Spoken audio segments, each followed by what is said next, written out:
بسم اللہ الرحمن الرحیم۔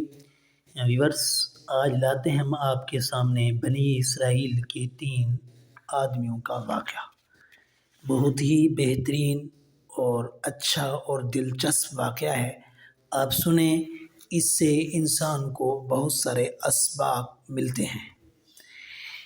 یہ حدیث پاک میں یہ واقعہ مذکور ہے، بخاری شریف کے اندر ہے۔ حضرت جناب نبی کریم صلی اللہ علیہ وسلم نے اپنے صحابہ کو بنی اسرائیل کے 3 بندوں کا واقعہ سنایا۔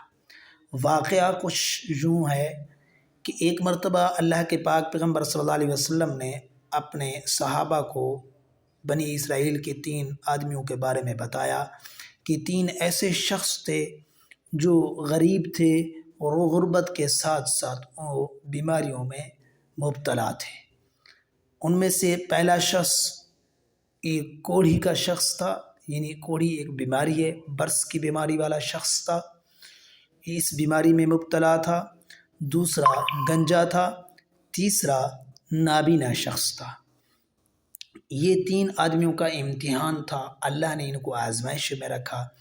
ان تینوں شخصوں کے پاس اللہ نے ایک فرشتے کو بھیجا جو انسانی شکل میں گیا، اور پہلے شخص جو کوڑھی برس کی بیماری میں مبتلا تھا، فرشتہ انسانی روح میں گیا اور اس سے پوچھا بھی آپ کو کیا چاہیے، آپ کیا پسند کرتے ہیں، تمام چیزوں میں سے آپ کو کون سی اچھی چیز لگتی ہے؟ اس نے کہا، اے اللہ کے بندے، میں کیا چاہتا ہوں، بس یہ مجھے بیماری لگی ہوئی ہے، لوگ مجھ سے نفرت کرتے ہیں، میں چاہتا ہوں کہ یہ میری بیماری ختم ہو جائے۔ فرشتے نے اس کے جسم پر ہاتھ پھیرا، اللہ کے حکم سے وہ بیماری ختم ہو گئی۔ فرشتے نے پھر اس سے پوچھا، آخر دنیا میں رہنا ہے، دنیا کے اندر کون سی چیز تو پسند کرتا ہے، کون سی تیری دنیا کی خواہش ہے تاکہ وہ بھی میں تیری پوری کر دوں؟ تو اس نے کہا، چلیں دنیا گزارنی ہے، دنیا کی گزران کے لیے مجھے ایک اونٹنی اگر مل جائے تو میں اس کے ساتھ اپنی زندگی بسر کروں گا اور دنیا کی زندگی گزارتا رہوں گا۔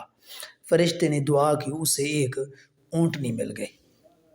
دوسرا شخص گنجا تھا، فرشتہ انسانی شکل میں گنجے کے پاس گیا، پوچھا، ابھی آپ کیوں پریشان ہیں، کس چیز کی آپ کو ضرورت ہے؟ اس نے کہا، اے اللہ کے ولی، مجھے کس چیز کی ضرورت ہے، بس میں یہ چاہتا ہوں کہ میرے سر پہ بال آ جائیں اور لوگ مجھ سے نفرت کرتے ہیں، میں مجلس میں نہیں جا سکتا اور لوگوں اور دوستوں کے ساتھ بیٹھ نہیں سکتا، لوگ میرا مذاق اڑاتے ہیں، تو یہ میری بال آ جائیں تو یہ میرے لیے بہت بڑی خوشی کی علامت ہے۔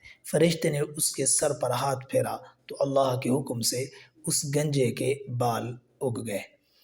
تو پھر فرشتے نے پوچھا، چلیں یہ اللہ تعالیٰ نے آپ کی بیماری ختم کر دی، اب دنیا میں رہنا ہے، دنیا کی انسان کو ضرورت ہوتی ہے، بتائیں آپ کو کس چیز کی ضرورت ہے؟ اس نے کہا، بس میں غریب آدمی ہوں، چلے دنیا گزارنی ہے تو مجھے اگر ایک گائے مل جائے تو یہ میرے لیے بہتر ہے۔ تو فرشتے نے اس کو دعا کی، اسے گائے مل گئی۔ یہ دوسرا شخص ہے۔ تیسرا شخص نابینا تھا، آنکھیں نہیں تھی، فرشتہ اس کے پاس گیا، انسانی روح میں پوچھا، اے اللہ کے بندے، آپ کو کس چیز کی ضرورت ہے؟ تو اس نے کہا، اے اللہ کے ولی، میری نظر نہیں ہے، میری آنکھیں نہیں ہیں، میں محتاج ہوتا ہوں، اگر مجھے آنکھیں مل جائیں میں اللہ کے کائنات کا نظارہ کروں گا اور اللہ کی ان علامات کو دیکھوں گا اور مجھے یہ آنکھیں مل جائیں تو بہت بڑی چیز ہے، میں لوگوں کی محتاجی سے بچ جاؤں گا۔ تو فرشتے نے دعا کی، اس کی آنکھوں پہ ہاتھ پھیرا تو اسے آنکھیں مل گئیں۔ پھر فرشتے نے پوچھا، دنیا میں رہنا ہے، اگر ضرورت ہے، کس چیز کی آپ کو ضرورت ہے؟ تو اس نے بولا، اگر دنیا کی ضرورت پوچھتے ہو تو مجھے ایک بکری اگر مل جائے تو میں اس سے اپنی زندگی بسر کرتا رہوں گا، گزارتا رہوں گا، گزارا چلاتا رہوں گا۔ تو چنانچہ فرشتے نے اسے دعا کی، اللہ تعالیٰ نے اسے ایک بھیڑ بچے ساتھ دے دی، یعنی بچے والی ایک بھیڑ اسے مل گئی۔ اب ہوا یوں، یہ تینوں کے تینوں شخص کوڑھ کے اندر مبتلا اور گنجا اور نابینا، یہ تینوں اپنی بیماریوں سے بھی ٹھیک ہو گئے اور ان کے پاس بہت بڑا ریوڑ ہو گئے۔ اونٹنی والے کے پاس اونٹنیوں کا ریوڑ، گائے والے کے پاس گایوں کا ریوڑ، اور یہ بکری اور بھیڑوں والوں کا پاس بھیڑوں کا ریوڑ بن گیا۔ پھر یہ فرشتہ کافی عرصے بعد ان لوگوں کے پاس انسانی شکل میں غربت کی حالت میں گیا اور عام حالت میں، اور ان سے کہا، پہلے کے پاس پہنچا جس کو اونٹنی ملی تھی، اسے کہا میں ایک اجنبی شخص ہوں، غریب بندہ ہوں، مجھے سفر کرنا ہے، پیدل میں جا رہا ہوں، تھک گیا ہوں، مجھے ایک اونٹ کی ضرورت ہے، میں اس پہ تاکہ سفر کروں، میرا سفر آسان ہو سکے، میں غریب آدمی ہوں، محتاج ہوں، مجھے اس کی ضرورت ہے۔ تو اس نے کہا میرے پاس کوئی ایسی اونٹنی نہیں ہے جو میں تجھے دے سکوں۔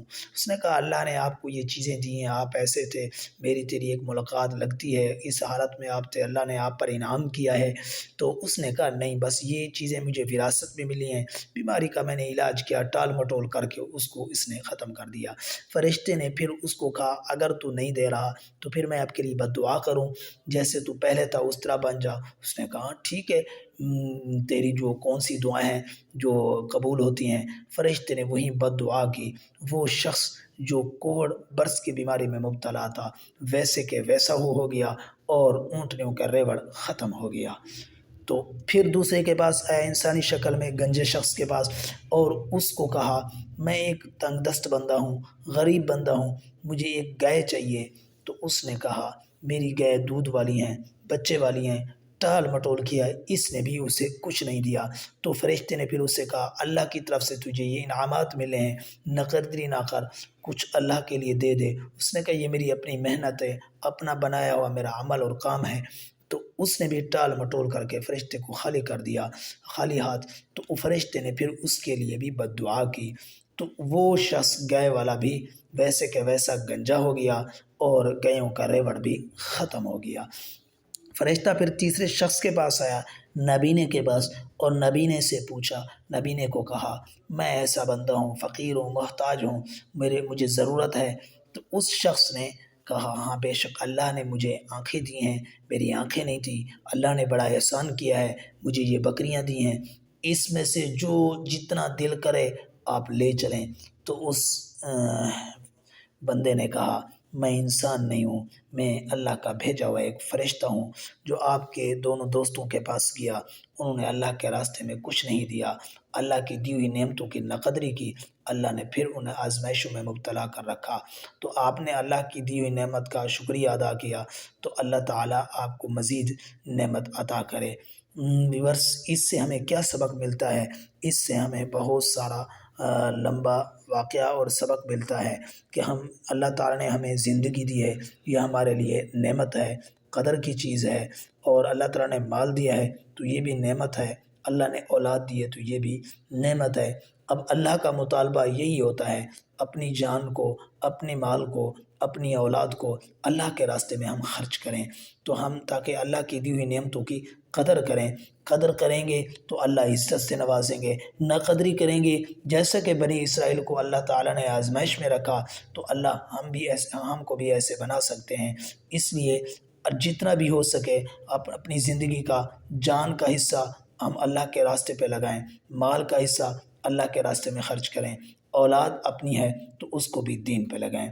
اجازت چاہوں گا اس ویڈیو پہ، اللہ آپ کو جزائے خیر عطا فرمائے۔ مفتی عبداللطیف کے بیانات کے لیے مفتی عبداللطیف کے آفیشیل چینل کو سبسکرائب کریں۔ شکریہ۔